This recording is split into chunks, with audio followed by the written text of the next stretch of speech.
భారత communist party CPI 100 సంవత్సరాలు పూర్తి చేసుకున్న సందర్భంగా చిత్తూరు జిల్లా కేంద్రంలో సిపిఐ శతాబ్ది ఉత్సవ సభ దొరసామి అయ్యంగార్ రోడ్లో ఉన్న మైదానంలో ఘనంగా నిర్వహించారు.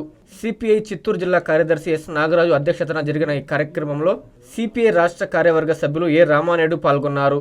ఈ సందర్భంగా ఆయన మాట్లాడుతూ భారత కమ్యూనిస్టు పార్టీ 1925 డిసెంబర్ 26వ తేదీన కాన్పూర్లో ఏర్పాటైనప్పటి నుండి నేటి వరకు భూమి కోసం, భుక్తి కోసం, సమాజం కోసం, బడుగు బలహీన వర్గాల అభ్యున్నతి కోసం అహర్నిశలు పోరాటాలు చేసిందన్నారు.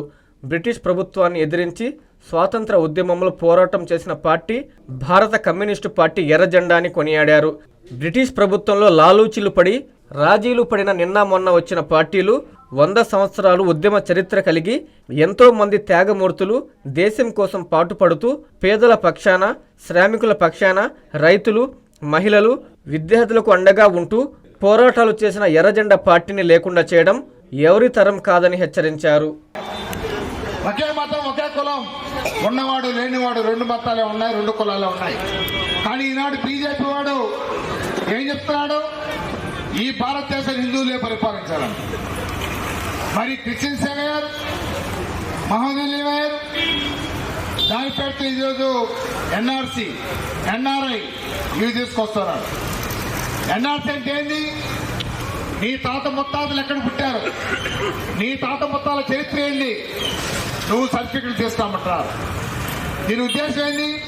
ఆదివాసులు చదువు లేదు, దళితులు చదువు లేదు, అణగారిన వర్గాల చదువులు లేవు, సంధులు లేవు. వారిని ఈరోజు ఈ భారతదేశాన్ని చదువుకుంటా ప్రయత్నం చేస్తున్నారు. ఈరోజు ఆదివాసులకు వ్యతిరేకంగా, దళితులకు వ్యతిరేకంగా ఈ బ్రాహ్మణ భావజాలాన్ని అప్పుడు రాబోతా ఉంది. దీనివల్ల ప్రమాదం వస్తుంది. ఈ భారతదేశంలో సకల మతాలు, సకల కులాలు, సకల జాతులు ఐక్యంగా ఉండాలని కోరుకునేది కమ్యూనిస్ట్. కానీ హిందువులే ఉండాలా? పార్లమెంటులో ఈ దేశంలో ప్రజల సమస్యలు చాలా ఉన్నాయి. నిరుద్యోగ సమస్య ఉంది. చదువుకున్నాడు ఉద్యోగం లేకుండా అలమటిస్తా ఉన్నాడు. డిగ్రీ చేసిన వాడు ఆటో తోలుతున్నాడు, డిగ్రీ చేసిన వాడు బిల్డింగ్ వేసుకున్న పెట్టమని చెప్తా ఉన్నాం, ప్రాజెక్టు కట్టమని చెప్తా ఉన్నాం.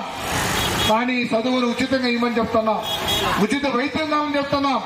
ఇవి ఏమి కానీ పార్లమెంట్లో మాట్లాడడం వల్ల, పార్లమెంట్లో మాట్లాడుతుందంతా రాజ్యాంగాన్ని సవరణ చేయాలని 42, 46 ఆర్టికల్ని పూర్తిగా రద్దు చేయని ప్రయత్నం చేస్తున్నాడు. 42, 46 ఆర్టికల్ ఏముంది? సామ్యవాదం, సెక్యులరిజం ఉంది. సోషలిజం, సామ్యవాదం, సెక్యులరిజం పదాన్ని తీయడానికి ఈరోజు భారతదేశంలో నరేంద్ర మోడీ పార్లమెంట్ లో బలం ఉందని చెప్తా ఉన్నాడు. పార్లమెంట్ లో ప్రజా సమస్యలపై చర్చించవయా? ఉన్నటువంటి ఆర్టికల్ రద్దు చేయొద్దు. రాజ్యాంగ సవరణ 2 సార్లు జరిగింది. జరిగిన దాన్ని మళ్ళా నువ్వు దాన్ని మార్చాలని ప్రయత్నం చేస్తున్నావు. భారతదేశంలో రాజ్యాంగం రానివ్వండి. మా దేహం మొక్కలైనా సరే మనుధర్మ శాస్త్రాన్ని ఇక్కడ ప్రవేశపెట్టమని చెప్తున్నావు. ఈరోజు అంతరాంతరం ప్రోత్సహించడానికి ప్రయత్నం చేస్తావా? కానీ నరేంద్ర మోడీ ఏం చేస్తున్నాడు ఏం చెప్పడం లే.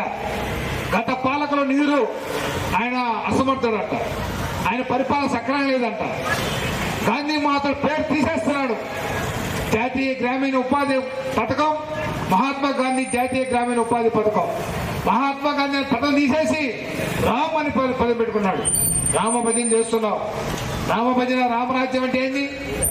రామరాజ్యంలో కరువు లేని, కాటకాలు లేని వర్గ సమాజం ఉన్నటువంటి మరి రామరాజ్యం కావాలంటే రాముడి పేరు తీసుకొని ఓట్లు దండుకుంటావా?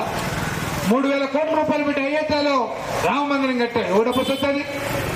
ప్రజల సొత్తు కదా. మనం గౌరవిస్తాం, గుడి కట్టుకోవడానికి వ్యతిరేకం కాదు. కానీ ప్రభుత్వ ఖజానా డబ్బు ఎట్ట కడతావు? నన్ను రాజ్యాంగంలో ప్రమాణం చేశావు. కులాలకి, మతాలకి ఈ సార్వభౌమత్యాన్ని కాపాడుతావని చెప్పావు. నువ్వు రాజకీయ నాయకుడు అయితే వ్యక్తం చేసుకో. కానీ భారతదేశ ప్రధానమంత్రి అయిన తర్వాత రాజ్యాంగ సూత్రాలు పట్టుకో. కానీ ప్రధానమంత్రి అయిన తర్వాత ప్రజలకందరికీ ప్రధానమంత్రి. అన్ని మతాలకి, అన్ని కులాలకి నువ్వు ప్రధానమంత్రి. ఒక మతాన్ని ఎట్లా ప్రోత్సహిస్తావు? అన్ని మతాలు గౌరవించాలి, కానీ ఒక మతాన్ని గౌరవిస్తావా? మతాల మధ్య చిచ్చు పెట్టి రాజ్యం పరిపాలన చేస్తున్నావు. ఈరోజు ఓట్ల ఎలక్షన్ వస్తే పహల్గామ్ దాడి ఎవరిది? నీట్ ఇంటెలిజెన్స్ ఏమైంది? పహల్గామ్ లో 25 మందిని చంపేస్తే టెర్రరిస్టులు వచ్చి ఏం చేస్తున్నావు? ఎందుకు వ్యతిరేకంగా అడుగుతా ఉన్నా? జాతిపిత ఈరోజు మహాత్మా గాంధీ. ఎక్కడ చూసినా విగ్రహాలు ఉన్నాయి. అక్టోబర్ 2వ తారీఖు వస్తే బ్రహ్మాండంగా పోలారాలైనా బీజేపీ అయినా జగన్మోహన్ రెడ్డి అయినా ఈ రాష్ట్రంలో ప్రతిపక్ష పార్టీయే లేదు. బీజేపీకి వ్యతిరేకంగా మాట్లాడే పార్టీయే లేదు. ఈ 4 రాజకీయ పార్టీలు ఒకే పక్షులే, ఒకే భావజాలం ఉంది. ఇలా వీళ్ళు దేశాన్ని పరిపాలించేది. చంద్రబాబు నాయుడు ఈరోజు ప్రైవేట్ పరం పోతున్నాడు. విద్యను ప్రైవేట్ పరం చేస్తానంట, వైద్యాన్ని ప్రైవేట్ పరం చేస్తానంట. పీపీ 3 పీపీలు, ప్రజలు ప్రభుత్వము పార్ట్నర్షిప్ అంట. ప్రైవేట్ ప్రభుత్వము పార్ట్నర్షిప్ 4 పీపీలు చెప్పాడు. ప్రభుత్వము, ప్రైవేటు, ప్రజలు, పార్ట్నర్షిప్. ఎవరు డబ్బు పెడతాం? 100 కోట్ల డబ్బులు ఎవరిది? ప్రజల డబ్బు. 60 కోట్లు పెట్టి వాడు 40 కోట్లు పెట్టినవాడికి నువ్వు ఊడికి తెస్తావా? నష్టం వచ్చిందని వెళ్ళిపోతే ఆ డబ్బు ఊడిస్తాడు, వాడు మొత్తం చేసిపోతాడు. వాడు ప్రైవేట్ కంపెనీని దారాదత్తం చేస్తూ చంద్రబాబు నాయుడు. ఇలా ప్రైవేట్ కాలేజీలకి పీపీ పేరుతో ఇవ్వడానికి టెండర్లు పిలుస్తున్నాడు. ఈ రోజు కూడా మళ్ళీ పిలుస్తున్నాడు. నేను చూసాం, తొందరగా పిలవమంటున్నాడు. అంటే విద్యను అమ్మేస్తావా? ఒక డాక్టర్ ఈరోజు ఫీజు ఓపీకెళ్ళి ఒక పేదవాడు కూలి బాంగ్ కొట్టుకొని ఆ రోజు కూలి 500, 1000 రూపాయలు, 700 కూలి బాంగ్ కొట్టుకొని ఒక ఆటో డ్రైవర్ ఆటో తోలుకుంటా ఆ రోజు వెళ్ళి జ్వరం వచ్చిందనో, తల్లు వచ్చిందనో, కడుపు వచ్చిందనో, పేదలనో, వాంతులనో డాక్టర్ దగ్గరికి పోవాలంటే ఆటో తోలుకుంటా ఆడ పెట్టాలి. బిల్డింగ్ వర్క్ అయితే బిల్డింగ్ పని పోకుండా ఆగాలి. కూలి పని వాడు కూలి పని పోకుండా ఆగిపోవాలి. ఆ కూలి నష్టం ఏడొచ్చి ఓపీ తీసుకోవాలంటే ఒక ఓపీకి 500 రూపాయలు, 700 రూపాయలు, 800 రూపాయలు. ప్రైవేట్ డాక్టర్ ఎవరి కోసం అయితే ఉంది? ప్రభుత్వ ఆసుపత్రులు ప్రజల కోసం ఉన్నాయా? ప్రైవేట్ కోసం ఉన్నాయా? శుభమస్తు షాపింగ్ మాల్ లో క్రిస్మస్ కార్నివాల్ సంక్రాంతి ఫెస్టివల్ 2 కార్లు 39 స్కూటర్లు మీవే. ప్రతి 1000 రూపాయల షాపింగ్ పై కూపన్ పొంది డైలీ డ్రాలో ప్రతి రోజు ఒక ఆల్ఫా లైట్ స్కూటర్, 2 పండగలకు 2 నిసాన్ మ్యాగ్నైట్ కార్లు గెలుచుకునే అవకాశం. మేమింతే తగ్గించే అమ్ముతాం.